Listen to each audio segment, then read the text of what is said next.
या देवी सर्वभूतेषु मशक्तिरूपेण संस्थिता नमस्तस्यै नमस्तस्यै नमस्तस्यै नमो नमः। आप सुनेंगे श्री दुर्गा सप्तशती का दूसरा और तीसरा अध्याय। और दूसरे अध्याय में देवताओं के तेज से देवी का प्रादुर्भाव और महिषासुर की सेना के वध के बारे में वर्णन किया गया है। तो पाठ सुनने से पहले माँ भगवती जगदम्बा का मन में स्मरण कीजिए और ओम नमो चंडिकाय इस मंत्र का उच्चारण करके भक्ति भाव से इस कथा का श्रवण करते हैं। ऋषि कहते हैं, पूर्व काल में देवताओं और असुरों में पूरे 100 वर्षों तक घोर संग्राम हुआ था। उसमें असुरों का स्वामी महिषासुर था और देवताओं के नायक इंद्र थे। उस युद्ध में देवताओं की सेना महाबली असुरों से परास्त हो गई और संपूर्ण देवताओं को जीतकर महिषासुर इंद्र बन बैठा। तब पराजित देवता प्रजापति ब्रह्मा जी को आगे कर उस स्थान पर गए जहां भगवान शंकर और विष्णु विराजमान थे। देवताओं ने महिषासुर के पराक्रम तथा अपनी पराजय का यथावत वृत्तांत करते हुए उन दोनों देवेश्वरों से विस्तार पूर्वक कह सुनाया। वे बोले, भगवान महिषासुर सूर्य, इंद्र, अग्नि, वायु, चंद्रमा, यम, वरुण तथा अन्य देवताओं के भी अधिकार छीनकर स्वयं ही सबका अधिष्ठाता बना बैठा है। उस दुरात्मा महेश ने समस्त देवताओं को स्वर्ग से निकाल दिया है। अब वे मनुष्यों की भांति पृथ्वी पर विचरण करते हैं। दैत्यों की यह सारी करतूत हमने आप लोगों से कह सुनाई है और अब हम आप ही की शरण में आए हैं। उसके वध का कोई उपाय सोचिए। तब इस प्रकार देवताओं के वचन सुनकर भगवान विष्णु और शिव ने दैत्यों पर बड़ा क्रोध किया। उनकी भौहें तन गईं और मुंह टेढ़ा हो गया। तब अत्यंत कोप में भरे हुए चक्रपाणी श्री विष्णु के मुख से एक महान तेज प्रकट हुआ। इसी प्रकार ब्रह्मा, शंकर तथा इंद्र आदि अन्य देवताओं के शरीर से भी बड़ा भारी तेज निकला और वह सब मिलकर एक हो गए।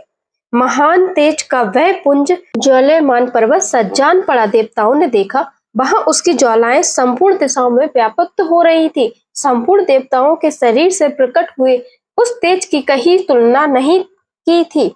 एकत्र होने पर वह एक नारी के रूप में परिणत हो गया और अपने प्रकाश से तीनों लोकों में व्यापक जान पड़ा। भगवान शंकर का जो तेज था उससे उसे देवी का मुख प्रकट हुआ। यमराज के तेज से उसके सिर में बाल निकल आए। विष्णु भगवान के तेज से उसकी भुजाएं उत्पन्न हुई। चंद्रमा के तेज से दोनों स्तनों का और इंद्र के तेज से मध्य भाग अर्थात कटी प्रदेश का प्रादुर्भाव हुआ। वरुण के तेज से जांघा पिघली और पृथ्वी के तेज से नितंब भाग प्रकट हुआ। ब्रह्मा के तेज से दोनों चरण और सूर्य के तेज से उनकी उंगलियां हुई। वसु के तेज से हाथों की उंगलियां और कुबेर के तेज से नासिका प्रकट हुई। उस देवी के दांत प्रजापति के तेज से और तीनों नेत्र अग्नि के तेज से प्रकट हुए। उसकी भौहें संध्या के और कान वायु के तेज से उत्पन्न हुए थे। इसी प्रकार अन्याय देवताओं के तेज से भी उस कल्याणमयी देवी का आविर्भाव हुआ। तदंतर समस्त देवताओं के तेज पुंज से प्रकट हुई देवी को देखकर महिषासुर के सताए हुए देवता बहुत प्रसन्न हुए। विनाशधारी भगवान शंकर ने अपने शूल से एक शूल निकालकर उन्हें दिया। फिर भगवान ने भी अपने चक्र से चक्र उत्पन्न करके देवी भगवती की अर्पित किया। वरुण ने भी शंख भेंट किया। अग्नि ने उन्हें शक्ति दी और वायु ने धनुष तथा बाण से भरे हुए 2 तरकश प्रदान किए। सशस्त्र नेत्रों वाले देवराज इंद्र ने अपने वृक्ष से वृक्ष उत्पन्न करके दिया और ऐरावत हाथी से उतार कर एक घंटा भी प्रदान किया। यमराज ने कालदंड से दंड, वरुण ने पास, प्रजापति ने स्पष्ट काक्ष की माला तथा ब्रह्मा जी ने कमंडल भेंट किया। सूर्य ने देवी के समस्त रोमकूपों में अपनी किरणों का तेज भरा और काल ने उन्हें चमकती हुई ढाल और तलवार दी। क्षण समुद्र ने उज्ज्वल हार तथा कभी जीर्ण न होने वाले 2 दिव्य वस्त्र भेंट किए। साथ ही उन्होंने दिव्य चुंडामणि, 2 कुंडल, कड़े, उज्ज्वल अर्धचंद्र, सब बाहुओं के लिए केयूर, दोनों चरणों के लिए निर्मल नपुर, गले की सुंदर हसली और सब उंगलियों में पहनने के लिए रत्नों की बनी अंगूठियां भी दी। और विश्वकर्मा ने उन्हें अत्यंत निर्मल फरसा भेंट किया, साथ ही अनेक प्रकार के अस्त्र और अभेद कवच भी दिए। इनके सिवा मस्तक और वक्ष स्थल पर धारण करने के लिए कभी ना कुंभ लाने वाले कमलों की मालाएं दी। जलंधी ने उन्हें सुंदर कमल का फूल भेंट किया।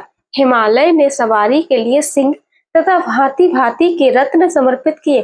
धनाक्षय कुबेर ने मधु से भरा पान पात्र दिया तथा संपूर्ण नागों के राजा शेष ने, जो इस पृथ्वी को धारण करते हैं, उन्हें बहुमूल्य मणियों से विभूषित नागाहार भेंट दिया। इसी प्रकार अन्य देवताओं ने भी आभूषण और अस्त्र शस्त्र देकर देवी का सम्मान किया। तत्पश्चात उन्होंने बारंबार अट्टहास पूर्वक उच्च स्वर से गर्जना की। उनके भयंकर नाद से संपूर्ण आकाश गूंज उठा। देवी का वह अत्यंत उच्च स्वर से किया हुआ सिंहनाद कहीं समाका आकाश उसके सामने लघु प्रीत होने लगा। उससे बड़े जोर की प्रतिध्वनि हुई, जिससे संपूर्ण विश्व में हलचल मच गई और समुद्र कांप उठे, पृथ्वी डोलने लगी और समस्त पर्वत हिलने लगे। उस समय देवताओं ने अत्यंत प्रसन्नता के साथ सिंहवाहिनी भवानी से कहा, देवी तुम्हारी जय हो। साथ ही महर्षियों ने भी भक्ति भाव से विनम्र होकर उनका स्तोत्र किया। संपूर्ण त्रिलोकों को शोभाग्रस्त देख त्यागयज्ञ अपनी समस्त सेना को कवच आदि से सुसज्जित करके हाथों में हथियार ले सहसा सी उठकर खड़े हो गए। उस समय महिषासुर ने बड़े क्रोध में आकर कहा, यह क्या हो रहा है। फिर वह संपूर्ण असुरों से घिरकर उस सिंहनाद की ओर लक्ष्य करके दौड़ा और आगे पहुंचकर उसने देवी को देखा, जो अपनी प्रभा से तीनों लोकों को प्रकाशित कर रही थी। उनके चरणों के भार से पृथ्वी दबी जा रही थी, माथे के मुकुट से आकाश में रेखा सी खिंच रही थी तथा वे अपने धनुष की टंकार से सातों पातलों को शुद्ध किए देती थी। देवी अपनी हजारों भुजाओं से संपूर्ण दिशाओं को आच्छादित करके खड़ी थी। तदंतर उनके साथ दैत्यों का युद्ध छिड़ गया और नाना प्रकार के अस्त्र शस्त्रों के प्रहार से संपूर्ण दिशाएं उदासित होने लगी। चिकुर नामक महान असुर महिषासुर का सेना नायक था। वह देवी के साथ युद्ध करने लगा और अन्य दैत्यों की चतुर्गिंडी सेना साथ लेकर चामर भी लड़ने लगा। 60,000 राशियों के साथ आकर उदय नामक महादैत्य ने लोहा लिया। 1 करोड़ राथियों को साथ लेकर महान महूने नामक दैत्य युद्ध करने लगा, जिसके रोए तलवार के समान तीखे थे। वह 80 लोमा नाम का महादैत्य 5 करोड़ रथी सैनिकों सहित युद्ध में आ डटा। 60 लाख रथियों से घिरा हुआ बाष्कल नामक दैत्य भी उस युद्ध भूमि में लड़ने लगा। परिवारित नामक राक्षस हाथी सवार और घुड़सवारों के अनेक दलों तथा 1 करोड़ रथियों के सेना लेकर युद्ध करने लगा। बिड़ाल नामक दैत्य 5 अरब रथियों से घिरकर लोहा लेने लगा। इनके अतिरिक्त और भी हजारों महादैत्य रथ, हाथी और घोड़ों की सेना साथ साथ लेकर वहां देवी के साथ युद्ध करने लगे और स्वयं महिषासुर उस रणभूमि में कोटि कोटि सहस्त्र रथ, हाथी और घोड़ों की सेना से घिर उठा खड़ा था। वे दैत्य देवी के साथ तोमर, भिंदीपाल, शक्ति, मूषल, खड़ंग, परशु और पड़िस आदि अस्त्र शस्त्र का प्रहार करते हुए युद्ध कर रहे थे। कुछ दैत्यों ने उन पर शक्ति का प्रहार भी किया, कुछ लोगों ने पास फेंके तथा कुछ दूसरे दैत्यों ने सड़क प्रहार करके देवी को मार डालने का उद्योग किया। तब देवी ने भी क्रोध में आकर खेल खल में ही अपने अस्त्र शस्त्रों की वर्षा करके दैत्यों के वे समस्त अस्त्र शस्त्र काट डाले। उनके मुख पर परिश्रम या थकावट का रंग मात्र भी चिन्ह नहीं था। देवता और ऋषि उनकी स्तुति करते और वे भगवती परमेश्वरी दैत्यों के शरीरों पर अस्त्र शस्त्रों की वर्षा करती रही। देवी का वाहन सिंह श्री क्रोध में आकर गर्दन के बलों को हिलाता हुआ असुरों की सेना में इस प्रकार विचरने लगा, मानो वनों में दावानल फैल रहा हो। रणभूमि में दैत्यों के साथ युद्ध करती हुई अंबिका देवी ने जितने निश्वास छोड़े, वे सभी तत्काल सैकड़ों हजारों गणों के रूप में प्रकट हो गए और परशु, भिंदीपाल, खड़ग तथा पट्टिस आदि अस्त्रों और असुरों का सामना करने लगे। देवी की भक्त शक्ति से बड़े हुए वे असुरों का नाश करते हुए नगाड़ा और शंख आदि बजाने लगे। उस संग्राम महोत्सव में कितने ही गण मृदंग बजा रहे थे। तदंतर देवी ने त्रिशूल से, गदा से, शक्ति की वर्षा से और खड़ग आदि से सैकड़ों महादैत्यों का संहार कर डाला और कितनों को घंटे के भयंकर नाद से मूर्छित करके मार गिराया। बहुतरे दैत्यों को पास से बांधकर धरती पर घसीटा।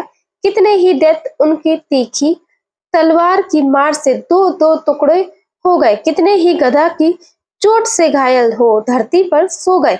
कितने ही मूसल की मार से अत्यंत आहत होकर रक्त बमन करने लगे। कुछ दैत्य सूल से छाती फट जाने के कारण पृथ्वी पर ठहर गए और उस रणागंड में बाण समूहों की वृष्टि से कितने ही असुरों की कमर टूट गई। बांझ की तरह छपटने वाले देवी पीटक दैत्य गण अपने प्राणों से हाथ धोने लगे। किन्हीं की बाहें छिन्न भिन्न हो गई, कितनों की गर्दन कट गई। कितने ही दैत्यों के मस्तक कट कट कर गिरने लगे और कुछ लोगों के शरीर मध्य भाग से में ही विदीर्ण हो गए। कितने ही महादैत्य जांघें कट जाने से पृथ्वी पर गिर पड़े। कितनों को ही देवी ने एक बाह, एक पैर और एक नेत्र वाले करके दो टुकड़ों में चीर डाला। कितने ही दैत्य मस्तक कट जाने पर भी गिरकर फिर उठ जाते और केवल धड़ के ही रूप में अच्छे अच्छे हथियार हाथ में लेकर देवी के साथ युद्ध करने लगते। दूसरे कब युद्ध के बाजों की लय पर नाचते थे और कितने ही बिना सिर के धड़ और कितने ही बिना सिर के धड़ हाथों में खड़ग शक्ति और दृष्टि दौड़ते थे तथा दूसरे दूसरे महादैत्य ठहरो ठहरो यह कहते हुए देवी को युद्ध के लिए ललकारते थे। जहां वह घोर संग्राम हुआ था वहां की धरती देवी के गिराए हुए रथ, हाथी, घोड़े और असुरों की लाशों से ऐसी पट गई थी कि वहां चलना फिरना असंभव हो गया था। दैत्यों की सेना में हाथी, घोड़े और असुरों की शरीर से इतनी अधिक मात्रा में रक्तपात हुआ था कि थोड़ी ही देर में वहां खून की बड़ी बड़ी नदियां बहने लगी। जगदम्बा ने असुरों की विशाल सेना को क्षण भर में नष्ट कर दिया, ठीक उसी तरह जैसे तृण और काठ के भारी ढेर को आग कुछ ही क्षणों में भस्म कर देती है। और वह सिंह भी गर्दन के बलों को हिला हिलाकर जोर जोर से गर्जना करता हुआ दैत्यों के शरीर से मानो उनके प्राण चुन लेता था। गांठों ने भी उन महादैत्यों के साथ ऐसा युद्ध किया जिससे आकाश में खड़े हुए देवता गण उन पर बहुत संतुष्ट हुए और कुछ फूल बरसाने लगे। इस प्रकार श्री मार्कंडेय पुराण में सार्वणिक मनमंथन की कथा के अंतर्गत देवी महात्म्य में महिषासुर की सेना का वध नामक दूसरा अध्याय पूरा हुआ। अब आप सुनेंगे दुर्गा सप्तशती का तीसरा अध्याय। और दुर्गा सप्तशती के तीसरे अध्याय में सेनापतियों के सहित महिषासुर के वध का वर्णन किया गया है।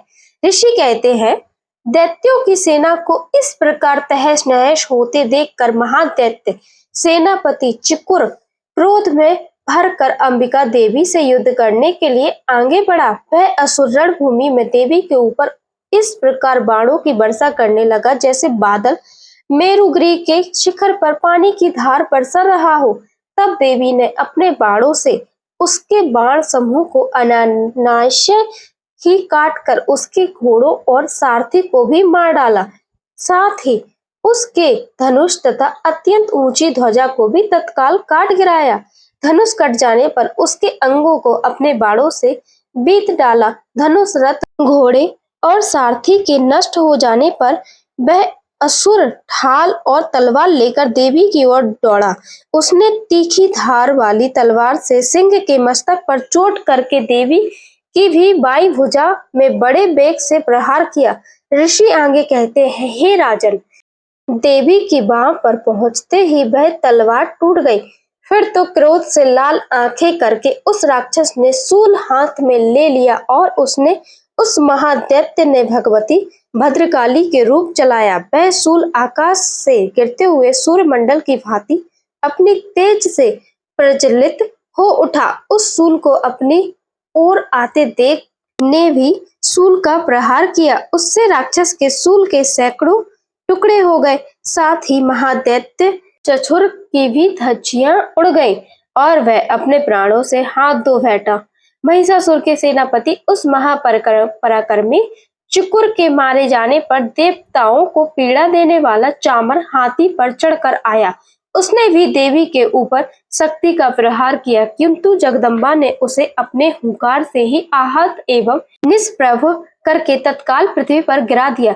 शक्ति टूट कर गिरी हुई देखकर चामर को बड़ा क्रोध हुआ। अब उसने शूल चलाया, किंतु देवी ने उसे भी अपने बाणों द्वारा काट डाला। इतने में ही देवी का सिंह उछलकर हाथी के मस्तक पर चढ़ बैठा और उस दैत्य के साथ खूब जोर लगाकर बाकू युद्ध करने लगा। वे दोनों लड़ते लड़ते हाथी से पृथ्वी पर आ गए और अत्यंत क्रोध में भरकर एक दूसरे पर बड़े भयंकर प्रहार करते हुए लड़ने लगे। तदंतर सिंह बड़े वेग से आकाश की ओर उछला और उधर से गिरते समय अपने पंजों की मार से चामर का सिर धड़ से अलग कर दिया। इसी प्रकार उदर्क भी शिला और वृक्ष आदि की मार खाकर रणभूमि में देवी के हाथों से मार गया तथा कराल भी दांतों, मुकों और थप्पड़ों की चोट से धराशायी हो गया। क्रोध में भरी हुई देवी ने गधा की चोट से उदत का कचुम्बर निकाल डाला। विपाल से बाष्कल तो तथा बाणों से ताम्र और अधंग को मौत के घाट उतार दिया। तीन नेत्रों वाली परमेश्वरी ने त्रिशूल से उग्रशाय, उग्रवीर तथा महुम नामक दैत्य को मार डाला और तलवार की चोट से बिटाल के मस्तक को धड़ से काट गिराया। दुधर और दुर्मुख इन दोनों को भी अपने बाणों से यमलोक भेज दिया। इस प्रकार अपनी सेना का संहार होता हुआ देखकर महिषासुर ने भैंसों का रूप धारण करके देवी के गणों को त्रास देना आरंभ किया। किन्हीं को थुथुन से मारकर, किन्हीं के ऊपर सुरों का प्रहार करके, किन्हीं किन्हीं को पूंछ से चोट पहुंचाकर, कुछ को सिंगों से बिड़दड़ करके, कुछ गणों को वेग से, किन्हीं को सिंहनाद से, कुछ को चक्कर देकर और कितनों को निश्चय वायु के झोंके से धाराशायी कर दिया। इस प्रकार गणों की सेना को गिराकर वह असुर महादेवी के सिंह को मारने के लिए झपटा। इससे जगदम्बा को बड़ा क्रोध हुआ।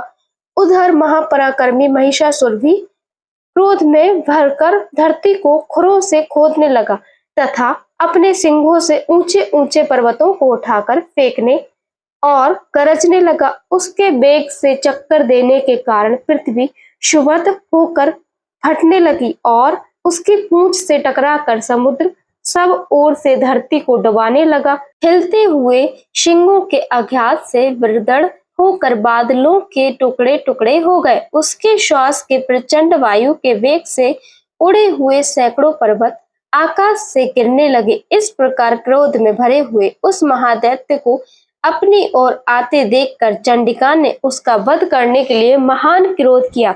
उन्होंने पास फेंककर उस महान असुर को बांध लिया।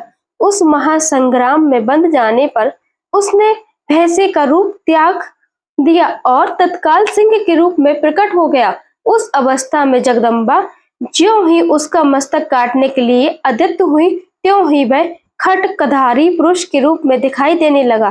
तब देवी ने तुरंत ही बाणों की वर्षा करके ढाल और तलवार के साथ उस पुरुष को भी डाला। इतने में ही वह महान गजराज के रूप में परिणत हो गया तथा अपनी सूंड से देवी के विशाल सिंह को खींचने और गरजने लगा। खींचते समय देवी ने तलवार से उसकी सूंड काट डाली। तब उस महादैत्य ने पुनः भैंसे का शरीर धारण कर लिया और पहले ही भांति चराचर प्राणियों सहित तीनों लोगों को व्याकुल करने लगा। तब क्रोध में भरी हुई जगन माता चंडिका बारंबार उत्तम मधु का पान करने लगी और लाल आंखें करके हंसने लगी।